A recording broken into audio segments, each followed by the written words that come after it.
السلام علیکم۔ Welcome to my channel کہانی جکشن۔ نئی دلچسپ اور ہارر کہانیاں سننے کے لیے میرے چینل کو سبسکرائب کریں۔ چھٹی ہونے پر سمیر بھی دوسرے مزدوروں کی طرح فیکٹری سے باہر آ گیا۔ وہ چند مزدور تھے جنہوں نے رات میں اوور ٹائم کیا تھا۔ فیکٹری میں عموماً زیادہ مزدوروں کا اوور ٹائم لگتا تھا، لیکن ان دنوں فیکٹری میں کام کم تھا، اس لیے اوور ٹائم کے لیے کم مزدوروں کو روکا جا رہا تھا۔ سب گھر جانے کو مزدور بس میں بیٹھ گئے تھے۔ ان کے بس میں بیٹھتے ہی بس چل دی۔ رات میں موسم بہت خوشگوار تھا۔ آسمان پر بادل چھائے ہوئے تھے۔ وقفے وقفے سے بجلی چمک رہی تھی۔ رات کا اندھیرا چاروں طرف چھایا ہوا تھا۔ بادلوں کے گرجنے پر مزدوروں کو ایک خوف سا محسوس ہو رہا تھا۔ آسمانی بجلی کا۔ پچھلے دنوں ایک کالی بھینس پر آسمانی بجلی گر گئی تھی۔ بجلی کی لپیٹ میں 2 آدمی بھی آ گئے تھے۔ مزدوروں کو بس یہی خوف تھا کہ کہیں بجلی گرنے پر وہ اس کی لپیٹ میں نہ آ جائے۔ سمیر اپنی موٹر سائیکل پر روزانہ فیکٹری آتا تھا، لیکن چند دنوں سے اس کی موٹر سائیکل پریشان کر رہی تھی، اس لیے سمیر نے موٹر سائیکل بننے کے لیے مستری کو دے دی تھی۔ اب وہ موٹر سائیکل کے بجائے بس میں آ رہا تھا۔ بس کا روٹ اس کے گھر سے 20 منٹ کی مسافت پر تھا۔ وہ ٹہلتے ہوئے گھر چلا جاتا تھا۔ راستے میں قبرستان بھی آتا تھا۔ یہ قدیمی قبرستان تھا۔ اس قبرستان میں ہزاروں سال پرانی قبریں تھیں۔ لوگ دن میں بھی اس قبرستان میں جاتے ہوئے ڈرتے تھے۔ رات میں اکثر کالا علم کرنے والے لوگ اس قبرستان میں پائے جاتے تھے۔ پولیس بھی ان کے خلاف کارروائی کرتے ہوئے ڈرتی تھی کہ کہیں وہ ان پر کالا علم کر کے انہیں نقصان نہ پہنچائے۔ سمیر قبرستان کے درمیان سے گزرنے کی بجائے دیوار کے ساتھ گزرنے کو زیادہ ترجیح دیتا تھا۔ سمیر ایک سچا مسلمان تھا۔ وہ جانتا تھا یہ مردے انسانوں کو کیا نقصان پہنچا سکتے ہیں۔ ان سے ڈرنا بے وقوفی ہے۔ اگر انسان کو ڈرنا ہے تو اسے اللہ تعالیٰ سے ڈرنا چاہیے۔ بادل چمک رہے تھے۔ ہلکی ہلکی بارش سے طوفانی بارش کا سلسلہ چل گیا۔ بارش بہت تیز تھی۔ بس میں مزدور سوچ رہے تھے جب تک وہ اسٹاپ پر پہنچیں گے بارش کا پانی جگہ جگہ جمع ہو چکا ہوگا اور گھر جانا بھی دشوار ہو جائے گا۔ مزدوروں کے اسٹاپ آنا شروع ہو گئے تھے۔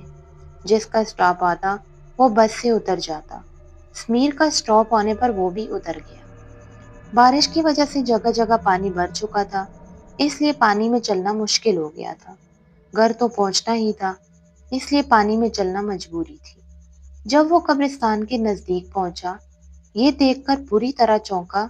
قبرستان کی دیوار کے ساتھ اتنا پانی تھا، چھوٹے قد کا آدمی تو پانی میں ڈوب ہی جاتا۔ قبرستان کے اندر حیرت انگیز طور پر پانی نہیں تھا۔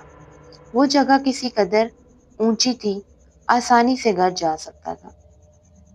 رات کا وقت تھا، بجلی زور سے گرج رہی تھی، پانی بھی برس رہا تھا۔ اندھیرا اتنا تھا کہ بجلی نہ چمکے تو ہاتھ کو ہاتھ دکھائی نہ دے۔ ایک لمحے کو سمیر کو خوف محسوس ہوا۔ اس نے اپنے خوف پر قابو پایا اور قبرستان کے اندر سے جانے کا فیصلہ کر لیا۔ قبرستان میں داخل ہوتے ہی اسے کسی الو کی آواز سنائی دی۔ اس نے آواز کی سمت دیکھا۔ ایک درخت پر ایک خوفناک صورت کا الو بیٹھا تھا۔ وہ سمیر کی طرف ہی دیکھ رہا تھا۔ ایک لمحے کو الو کو دیکھ کر سمیر کو خوف محسوس ہوا۔ وہ ایک پرندہ تھا، اس کا وہ کیا بگاڑ سکتا تھا؟ اس نے یہ سوچ کر آگے بڑھنے کا فیصلہ کر لیا۔ بارش کی وجہ سے قبرستان میں جگہ جگہ کیچڑ ہو رہی تھی۔ وہ سنبھل سنبھل کر چل رہا تھا۔ سمیر کے احتیاط سے چلنے پر بھی اس کا پاؤں ایک کچی قبر میں گھس گیا۔ قبر میں پاؤں گھستے ہی ایسا محسوس ہوا جیسے کسی نے پاؤں پکڑ لیا ہے۔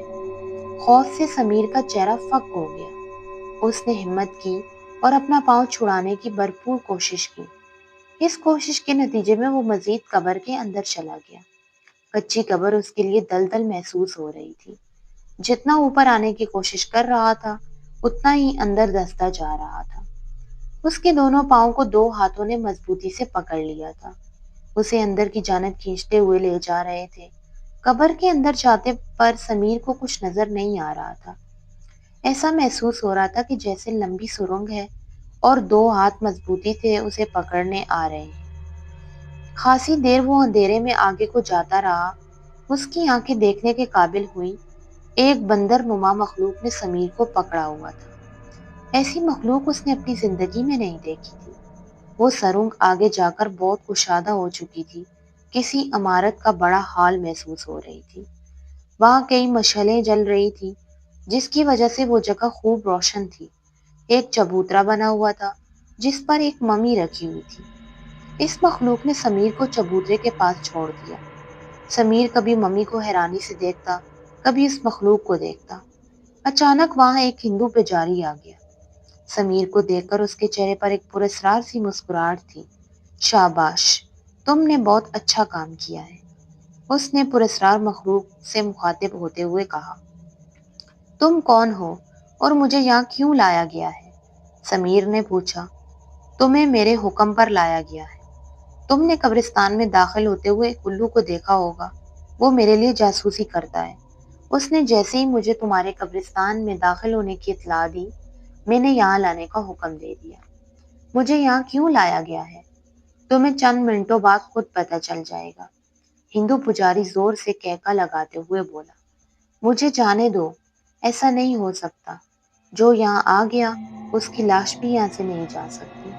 لیکن میں یہاں سے ضرور جاؤں گا، سمیر نے کہتے ہوئے بھاگنے کی کوشش کی، لیکن پراسرار مخلوق نے اس کی کوشش کو ناکام بنا دیا۔ پجاری نے زوردار کہکا لگایا۔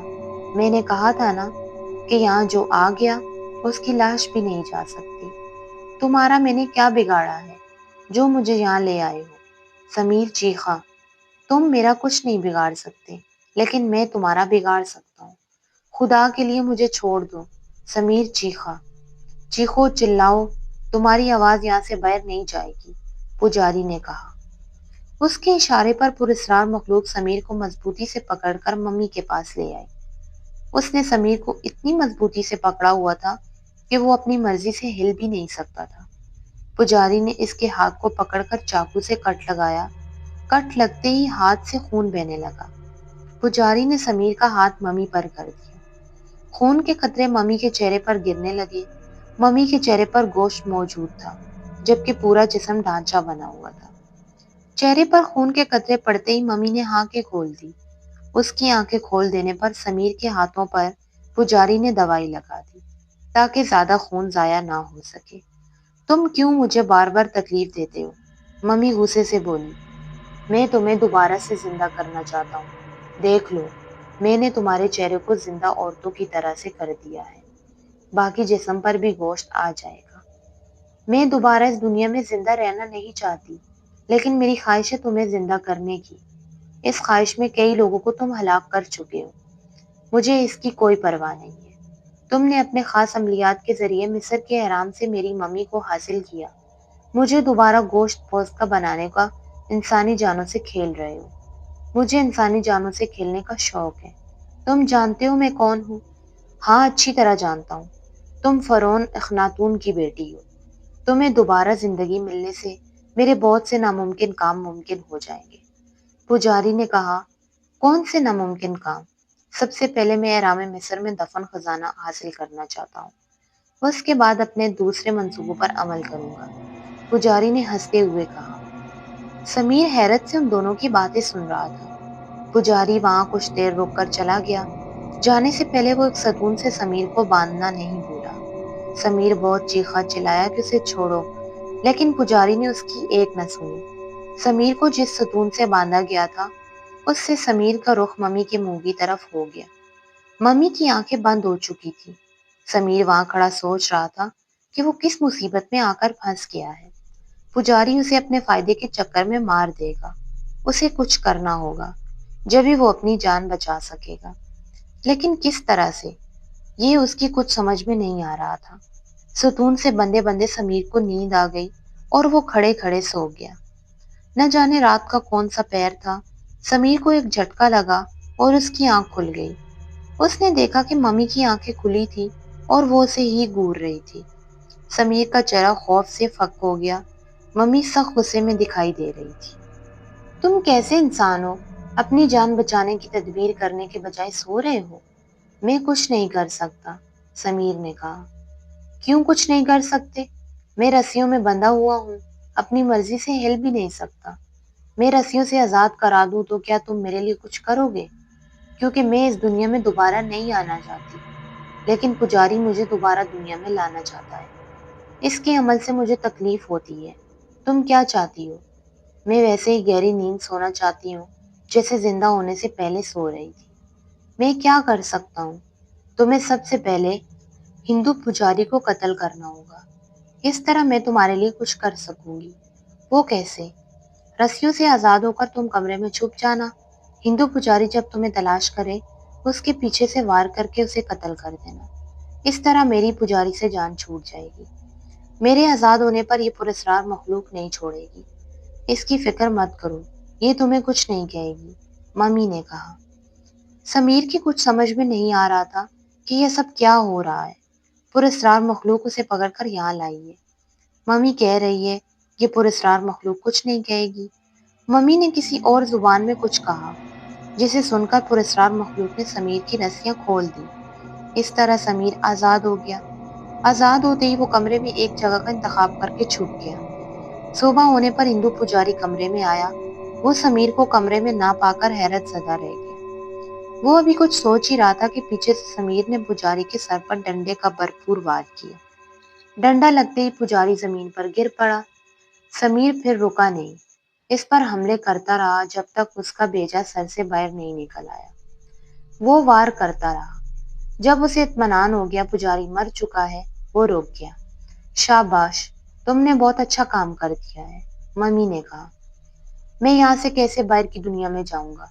یہ پراسرار مخلوق تمہیں باہر تک چھوڑ کر آئے گی، لیکن اس سے پہلے تمہیں مجھے اس کمرے میں گڑھا کھود کر دفن کرنا ہوگا۔